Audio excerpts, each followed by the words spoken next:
Ibu Guru dan teman-teman, perkenalkan nama saya Gloria Huai. Saya dari kelas 81 akan membahas sebuah soal. Nah, saya ini mendapatkan soal yang kelima, yaitu ceritakanlah kisah Tuhan Yesus berdoa kepada Bapaknya. Jadi kisah ini tuh terdapat pada Alkitab Lukas 22 ayat 39 sampai ayatnya yang ke-43. Oke. Pada bacaan Lukas 22 ayat 39 sampai 43 menceritakan bagaimananya kesungguhan Tuhan Yesus berdoa kepada Bapaknya selama masa hidupnya di dunia. Jadi pada mulanya ini Tuhan Yesus dan murid-muridnya pergi ke Taman Getsemani untuk berdoa. Sebelum Tuhan Yesus disalibkan, ia sudah berdoa kepada Bapaknya. Dalam doanya ia berkata, "Ya Bapakku, jikalau Engkau mau, ambillah cawan ini daripadaku. Tetapi bukanlah kehendakku, melainkan kehendak-Mu yang terjadi." Maka seorang malaikat dari langit menampakkan diri kepadanya untuk memberikan kekuatan. Oke, dari cerita ini menunjukkan bahwa bahkan Tuhan Yesus meminta kepada Bapaknya agar cawan atau penderitaan ini berlalu darinya. Namun kata Tuhan Yesus lagi bahwa tetapi bukanlah kehendakku, melainkan kehendak-Mu yang terjadi.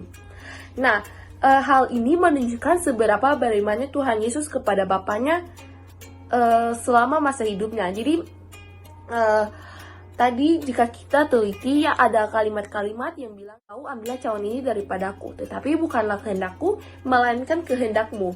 Jadi dalam artian bahkan Tuhan Yesus saja tidak mampu untuk memikul pencobaan atau penderitaan yang akan datang. Apalagi kita yang manusia yang hanya tanah yang diberikan nafas.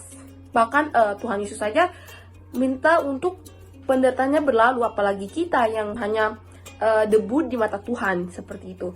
Nah, dari kisah ini teladan-teladan yang kita dapat ambil yaitu kita harus selalu beriman atau percaya kepada Tuhan Yesus, karena di dalam kisah ini juga terdapat kalimat-kalimat yang tersurat seperti bukanlah kehendakku. Jadi hal ini menunjukkan bahwa walaupun Tuhan Yesus meminta kepada Bapaknya, tetapi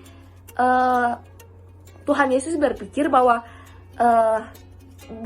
kalau misalnya Tuhan Bapa mau, Bapa bisa ini, tetapi bukanlah kehendakku, tapi kehendakmu. Jadi terserah Bapa aja, seperti itu. Jadi teladan ya, secara singkat ya kita harus percaya.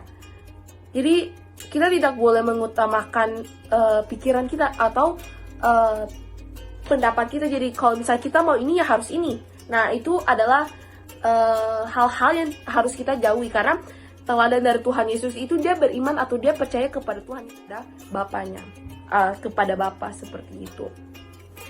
Oke, hal ini menunjukkan seberapa berimannya Tuhan Yesus kepada Bapaknya di surga. Oke, karena ia tahu bahwa masa yang akan datang, yaitu masa penyaliban di kayu salib, akan sangat penuh penderitaan. Namun ia selalu tahu bahwa Tuhan atau Bapaknya selalu menyertainya selama masa hidupnya. Oke, seperti itu. Jadi jika kita kaitkan dengan materi pokok kita, yaitu Yesus teladanku, ya teladan-teladan yang bisa kita ambil adalah kita percaya dan kita beriman, seperti itu aja. Karena ya walaupun kita meminta, tetapi bukan kehendak kita, tetapi harus kehendak Tuhan Yesus, Bapa kita sendiri, seperti itu. Jadi itu saja pembahasan saya. Semoga Ibu Guru dan teman-teman suka, dan saya minta maaf apabila ada kata atau beberapa kalimat yang saya salah ucap. Saya minta maaf dan selamat malam. Terima kasih.